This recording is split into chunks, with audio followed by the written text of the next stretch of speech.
To some company news now. The Vice President, Professor Yemi Osinbajo, has inaugurated the Techno Oil LPG cylinder manufacturing plant in Kajola, near Aja area of Lagos.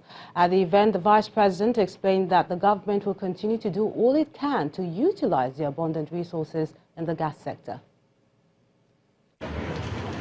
This structure is Nigeria's first indigenous automated liquefied petroleum gas cylinder manufacturing plant built by Techno Oil Limited.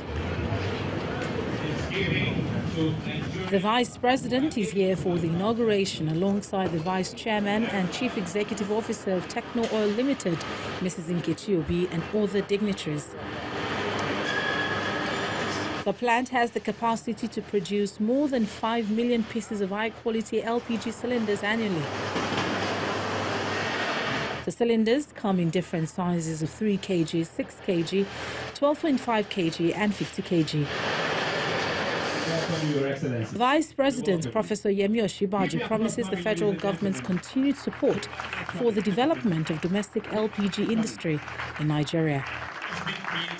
We are targeting about 40% adoption rate, and that comes to about 13.8 million households in 5 years, and 73% adoption in 10 years. That's about 33.3 million households.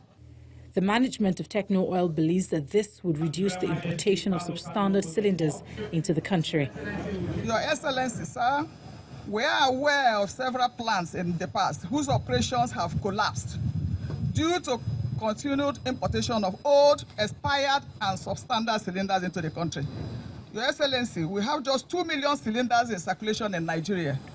And in just 4 months, this plant will produce 1 million cylinders. What it tells you, we have overcapacity. We have idle capacity. This means that we have the capacity to meet the country's requirements and export our product to West African country. A former Minister of Industry, Mrs. Nikki Akande, applauds the work done here. It will affect the Nigerian economy in a very positive way. It will create jobs and it will touch the lives of many people. Instead of using firewood, they will use gas. According to the management, this project is a milestone in concerted efforts to ensure that households switch from the use of firewoods and kerosene to the use of LPG, which is believed to be safer, cleaner, healthier, and a cheaper way to use domestic energy. For more business stories, let's join Bisi Adibayo.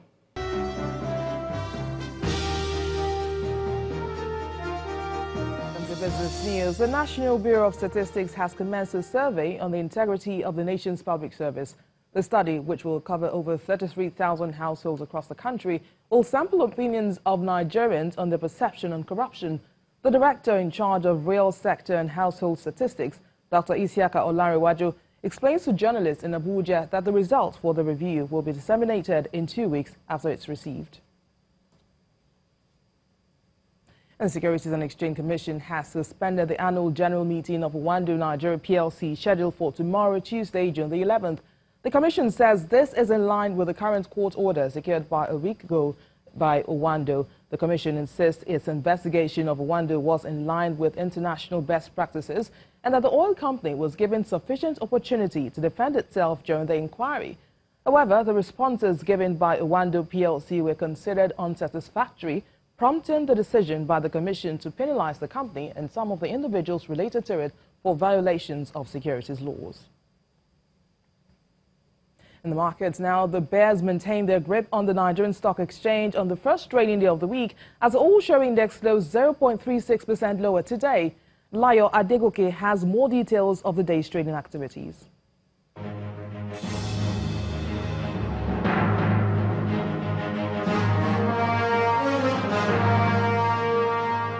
Thank you for joining us on the Stock Market Report.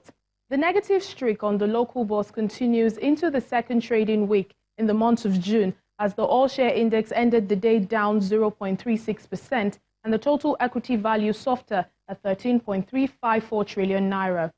4 out of the 5 sectors we tracked closed the day negative, with industrial goods shedding the most of 2.35%, consumer goods lost 0.62%, while oil and gas fell 0.21%. Oando shares lost 0.15% on the news from the SEC that the oil company's annual general meeting, scheduled for tomorrow, Tuesday, June 11, has been suspended till further notice. Only the insurance counter gained a merger 0.02%. In transaction terms, a total of 247.39 million shares worth 3 billion naira changed hands in 3,434 deals. Meanwhile, shares of 3 big lenders were the most actively traded, and these are Zenith, GT, and EcoBank Transnational Incorporated. And that's the stock market report. I'm Layo Adegoke.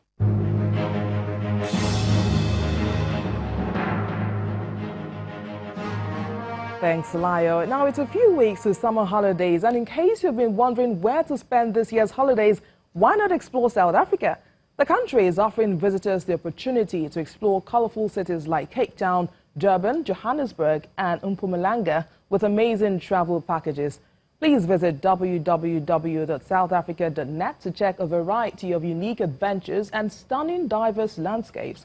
The travel packages also include special interest trips to visit the Apartheid Museum in Johannesburg, explore Robben Island from Cape Town, as well as learn about the fight for freedom during apartheid. If you also want to indulge in wine tasting, take a ride on a quad bike, or even braving up for a bungee jump, then look no further, because South Africa is the place to be this holiday. There are a variety of accommodation options to suit every style and budget, including an airport hotel transfer on arrival and departure, whether it's a family vacation, business trip, or honeymoon. And that's it on Business News. It's back to you, Melinda. Many thanks, BC. Malian officials say nearly 100 people have been killed in an attack in central Mali. The government has blamed suspected terrorists for carrying out the attack and confirmed that at least 19 people are still missing. Officials say they have found 95 bodies, many of them burnt beyond recognition.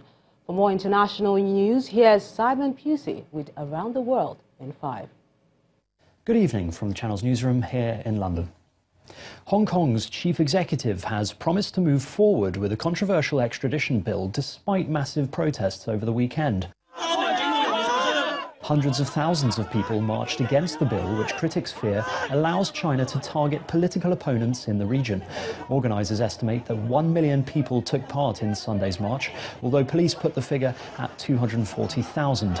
Police used pepper spray to disperse protesters outside the territory's parliament building. Chinese state media said foreign forces were behind the protests.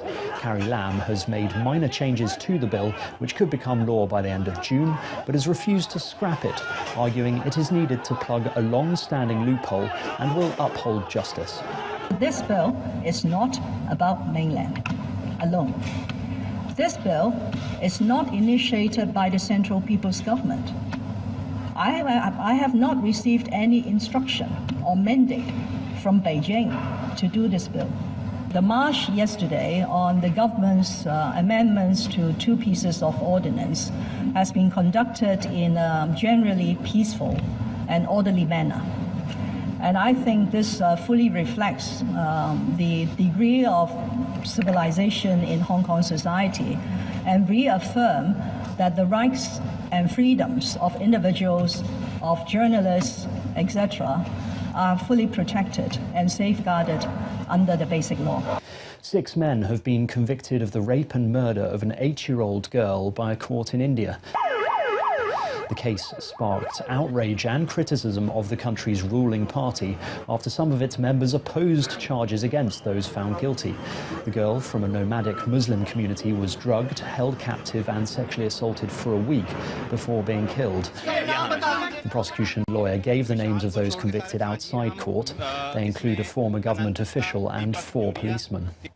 In an unprecedented move, 3 of Russia's leading newspapers have come out in support of a reporter charged with drug offences. The front pages were all identical and read, "We are Ivan Golunov." The investigative journalist was charged over the weekend with trying to sell drugs. His lawyer said the drugs were planted on him and he was beaten while he was arrested last week. There are many criminal cases being opened in our country based on political motives, against people who are not guilty in what they are accused of. And Ivan Golunov's case proves that there is no freedom of press in Russia. and everything is really bad in this respect. And I hope we will continue to support Ivan, who is under house arrest now. One person has died and 6 others have been injured after a massive crane smashed into an apartment block in Texas. Oh my God, the crane is falling over. Oh my God. Oh my God. The construction crane was apparently pushed over by high winds before slicing through 5 floors of the apartment building in Dallas shortly before 2 in the afternoon. The building's parking garage was also heavily damaged. 2 people are still in a critical condition in hospital. There was a massive bang and the power went out, and then I kind of went back outside of my balcony and just turned left and saw the crane had fallen down on top of the building. And I just look up as I hear the metal bling, bling, bling, bling, and you just see the building or the crane coming down into the building. The man next door, he was yelling for help. I knocked on his door and he cracked it open enough for me to get to him, and I helped pull him out of his apartment. The Boston Red Sox star David Ortiz has been shot in the back in the Dominican Republic. Dominican National Police say the incident occurred at the Dial discotheque in Santo Domingo, where he was born. His family confirmed in a statement that he sustained a gunshot wound to the lower back. The 3-time World Series champion is now recovering, having had surgery. And finally, New Zealand's main airline, Air New Zealand, have announced it is ending a ban on staff having visible tattoos. The move comes after the airline was accused of discriminating against Maori employees, many of whom have tattoos on their faces or arms to represent their heritage. Sydney Hirmeo was turned down for a customer service role with Air New Zealand after disclosing his tattoos, and believes the policy change is right. It felt contradictory for Air New Zealand to kind of, use our culture, where it fits. This issue is really about ensuring that the rights and freedoms of all Indigenous people are embraced and celebrated. It's a good thing that Air New Zealand have come to the party on that. And that's your international news around the world in 5.